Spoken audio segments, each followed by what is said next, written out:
So introduction to virtualization is, what is virtualization? So virtualization is creating a resource like a hard drive and converting it into a file essentially. So in here you can see you have a physical hard drive, which will be your physical resource. And when you virtualize it, you can create a file. This is just an example of a file in ESXi or vSphere. In a traditional architecture, you're going to have your physical hardware, your operating system, and your applications. Now, when you virtualize it, you separate that with a virtual layer, and that is a hypervisor. So, what is the benefit of virtualizing? First of all, is the cost savings. So you're going to be saving in energy. It takes, if you're going to have like 20 servers versus a couple of servers, you're going to use less energy. You can scale down or up. And this is really important, disaster recovery, because you're just dealing with files. You can manipulate all these files and you can move them around through the network. Simplify management. So you can just go through the vCenter server website and look at all of your resources. You have flexibility and better security. What's a hypervisor?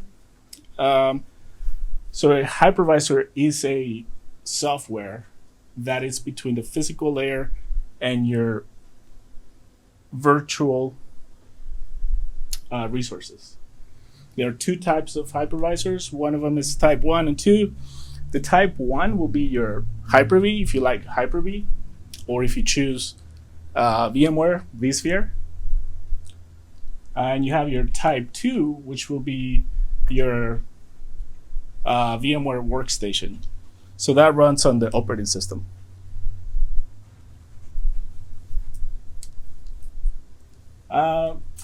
This is a standard redundant system. We try to provide, whenever you're building a virtual environment, you want to have redundancy, and that was brought up with with the previous presentations. But I kind of wanted to show a picture of the actual two servers, the drive array, and the redundant power supplies, the redundant switches, because it's really important. Sometimes, due to budget, it's like, no, we just want one. But it's really important to have two. If one of the servers dies and you only have one, you don't want to put all your eggs in a single basket.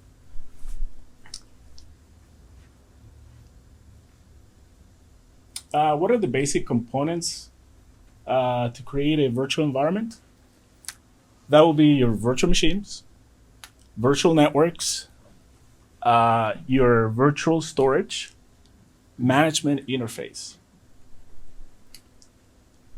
When you have your physical server, even if you only have one network card, you can create many virtual network cards.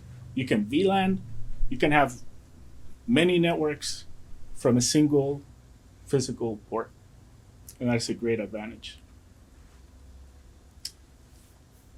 Okay, you also need Microsoft licensing and all the different licenses from VMware, and it could be very complex whenever you're dealing with Microsoft nowadays. Now you have to know how many processors you're having on your server, how many VMs you're going to be running, how many users are going to be connecting to the SQL database. So all of these things is it's a nightmare sometimes. With SQL Server, they want you to license every single application or user that uses the database directly or indirectly. So it could be quite complex. What we do with whenever we deploy systems, we use two different types of licenses, either the standard license or the data center license. So the data center license is going to allow you to run unlimited VMs. It's a little bit more, but if you're having an audit, you don't have to worry about it. You just buy the unlimited license and you're good. If you have a smaller system, then you can go with the standard license. VMware licensing is pretty straightforward. You basically need one license per processor, up to 32 cores, which is pretty straightforward. If you go online, you're gonna see a Microsoft licensing calculator, which basically you put in how many processors does your server has and how many cores. And once you license those cores, it's going to give you, okay, you need 32 licenses. 32 licenses is going to allow you to run 2 VMs. But if you need to, let's say you have 8 more VMs, you need to purchase additional 128. And you can see why it's all complex. You have to do all this math. Creating a secure environment, you have to encrypt the data. Now the new servers, if you have an older servers, you're not going to have the encryption from the hardware. So the newer servers are going to have that by default. Of course, you want to update the software often, patch, and they talk about it a lot during the presentations. And I did notice that network segmentation, so separating all the networks, it's extremely important. I've seen cases where they have all their computers with a PLC network, and anything on the PLC network can bring down the entire system, the entire network down.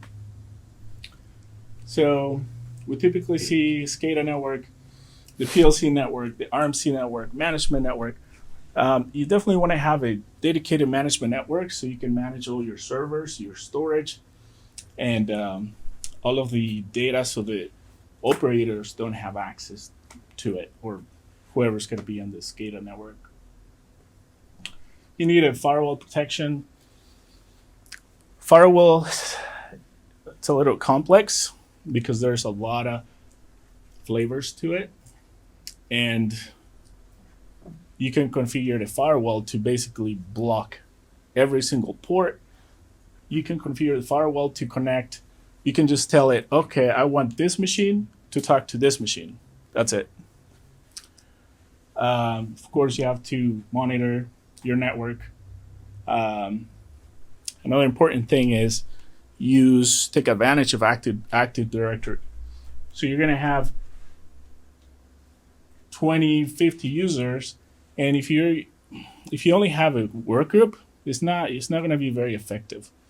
So definitely take advantage of Active Directory. Disable unnecessary functions inside the physical host or virtual machines. You don't need a floppy drive or USB adapter that you're not going to be using in a virtual environment. Another thing is configure the NTP server. I've seen a couple customers, they actually purchase a dedicated GPS NTP server. Very accurate. And that's really important for all of your PLCs, your controls to be synced. And also for security, for certificate validation.